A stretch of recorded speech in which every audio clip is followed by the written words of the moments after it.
together a horror flick, filmmakers should focus on atmosphere, lighting, and timing to ensure the scares are as effective as possible. But when it comes to a monster movie, the most important part is obviously the monster. It doesn't matter whether the critter is brought to life with a puppet, CGI, or a robot, so long as it looks distinctive, frightening, and authentic. But the monster can, at times, be a major letdown. Now, this isn't the only video we have on this topic, but there were just so many more to talk about. So I'm Ellie with What Culture, here with 10 more horror movies with the worst monster reveal. Number 10, The Hatbox Ghost, The Haunted Mansion. 2023's Haunted Mansion was among the biggest flops of the year, which is a major achievement considering the stiff competition. By no means terrible, this spooky remake was pretty bland thanks to the unambitious plot and cookie-cutter characters. However, nothing is as generically forgettable as central antagonist Alistair Crump, aka the Hatbox Ghost. Although there's nothing particularly awful about this sinister spectre's design, it's not much to write home about.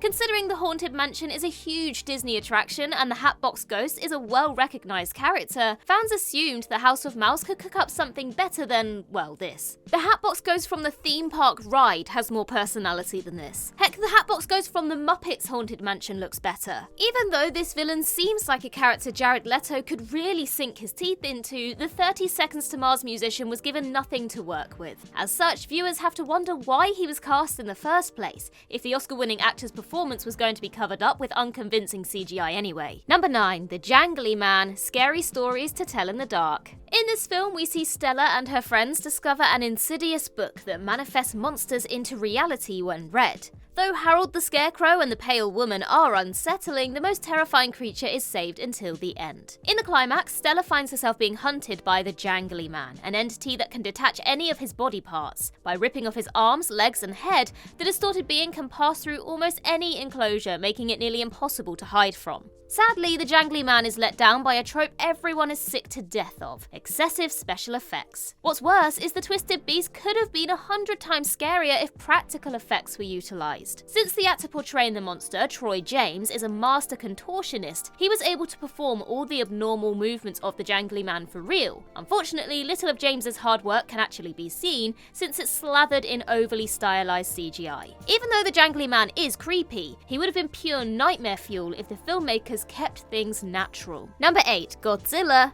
Return of Godzilla. Even though Godzilla was initially depicted as a terrifying force of nature, the sequels revised the city-destroying lizard into a lovable hero who occasionally dances. Over time, Godzilla became a parody of his former self, encouraging Toho to devise a more serious installment called The Return of Godzilla. Although this entry was a decent attempt to reinvigorate the series, it failed miserably in the most important aspect: Godzilla himself. The cables in the dino's head malfunctioned, making it impossible for his eyes to face forward. The crew were unable to fix this issue, so the animatronic was stuck with his eyes facing opposite directions for the entire production. Due to this distracting blunder, nearly every close-up of Godzilla had to be removed from the American version. What makes this error more frustrating is how the other special effects are pretty impressive for the time, especially with the $6 million budget. The destruction of the city is top-notch. The 16-foot tall animatronic design for Godzilla deserves high praise, but every time the scene cuts to a shot of Godzilla's crossed-eyed stare, it's tough not to erupt into laughter.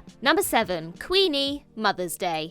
In Mother's Day, Trina, Abby, and Jackie venture into the woods where they're kidnapped by the deranged mother and her inbred children. At one point, Mother mentions how her deformed sister, Queenie, has survived in the forest for years by living off vermin. Since her sons have never seen Queenie, they wonder if their dear old mother made her up. That seems to be the case, since the boys' alleged aunt doesn't make an appearance. That is, until the very end. After Mother and her boys are killed, Trina and Abby breathe a sigh of relief, believing the nightmare is over. With little warning, Queenie leaps from the bushes and attacks the women, ending the movie on a freeze frame. And that's it. After being teased for over an hour, Queenie is only on screen for a few seconds. To be fair, Jason Voorhees was only glimpsed at in the original Friday the 13th and still managed to be terrifying. Queenie, on the other hand, is anything but scary. For the audience, it's annoying to wait so long for Queenie's reveal, and this is all they saw. Number 6, Hugh Crane, The Haunting. CGI was all the rage during the turn of the millennium, encouraging filmmakers to stuff their projects with special effects. effects. Although there's nothing wrong with incorporating computer-generated visuals into a movie, it becomes a problem when it's pointless, unconvincing, and relentless. Which brings us to 1999's The Haunting. Rather than using subtle horror elements like the 1963 version,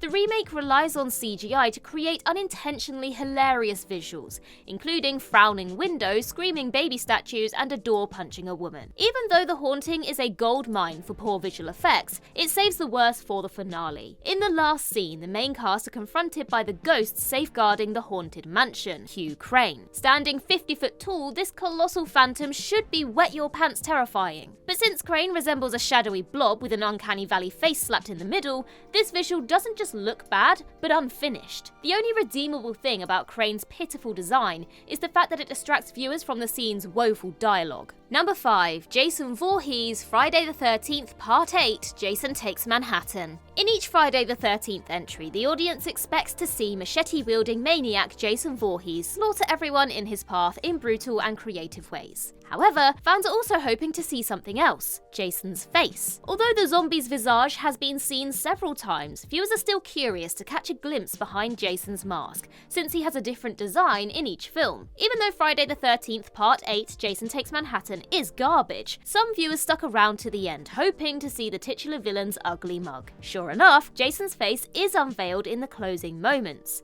And boy is this design awful. Lacking any facial expression, it appears as if the special effects team whipped up a facial covering in 5 minutes before shoving it on the actor's head. When Jason bashes into the wall, there's a close-up shot where it's painfully obvious his face is a mask. What makes Jason's appearance more anticlimactic is the fact that he looked fantastic in the previous installment. Friday the 13th Part 7 wasn't a good movie by any stretch of the imagination, but Jason never looked better before or since. Sadly, the same cannot be said about this Jason Takes Manhattan disaster. Number 4. Zat.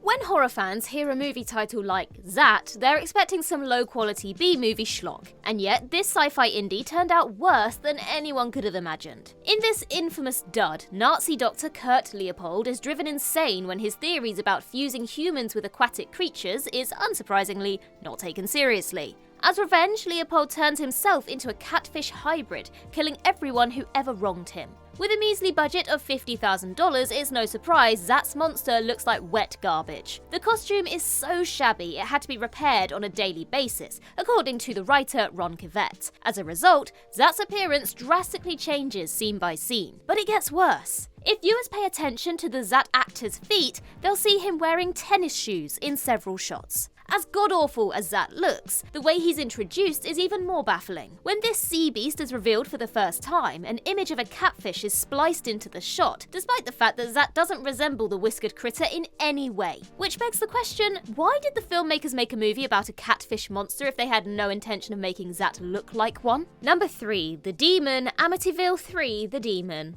In Amityville 3 The Demon, paranormal debunking reporter John Baxter buys the haunted Amityville house, assuming its spooky reputation is unfounded. When supernatural phenomena occurs in John's abode and his daughter dies under mysterious circumstances, he begins to question everything he thought he knew. In the final scene, John, his estranged wife, and several paranormal experts venture into the basement, where they come face to face with a hideous demon. To be fair, this monster's design isn't half bad. It may be a little generic, but it could have been a lot worse. But there are 2 issues with how the demon is presented. Firstly, he reveals himself by popping out of a bubbling well. Even though this is meant to be a jump scare moment, it looks like the demonic being is chilling out in a jacuzzi. And secondly, the creature only appears for 10 seconds. After grabbing John's colleague, the demon drags him into the well, never to be seen again. Considering the film's title is Amityville 3 The Demon, it was assumed that the titular monster would play a more prominent role than a blink and you'll miss it cameo. Number 2. The Creature, Evil of Frankenstein.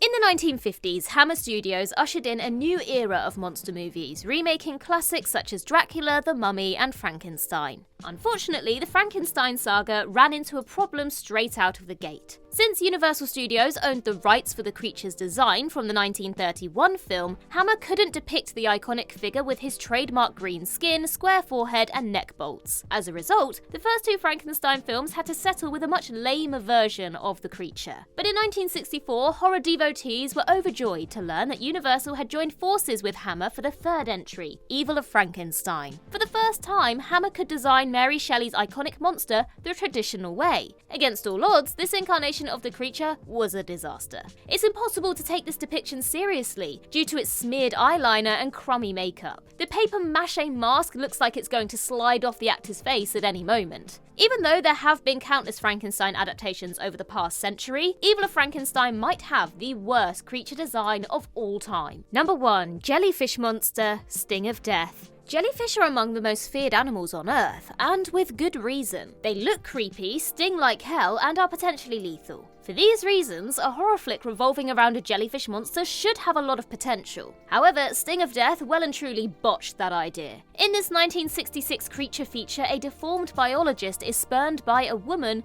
compelling him to transform himself into a jellyfish monster. At least it's supposed to be a monster. If it wasn't mentioned, viewers would believe that this creature is a man wearing a wetsuit and a trash bag on his head. Creases are visible around the arms and knees, indicating this monster is just a guy wearing a costume. Still, the most laughable aspect is the flippers. Rather than making the jellyfish monster's feet resemble tentacles, he wears ordinary swim fins. What's worse is the actor's heels and ankles are clearly visible on every close-up of the flippers. I mean, couldn't the filmmakers paint his feet black or give the actor socks so that they blended in with the costume at least? In hindsight, the only impressive thing about Sting of Death is how the actors got through every scene involving the jellyfish monster without laughing hysterically. As I mentioned at the beginning, this isn't the only video we have on this topic, so for the original video, click the link on the screen now.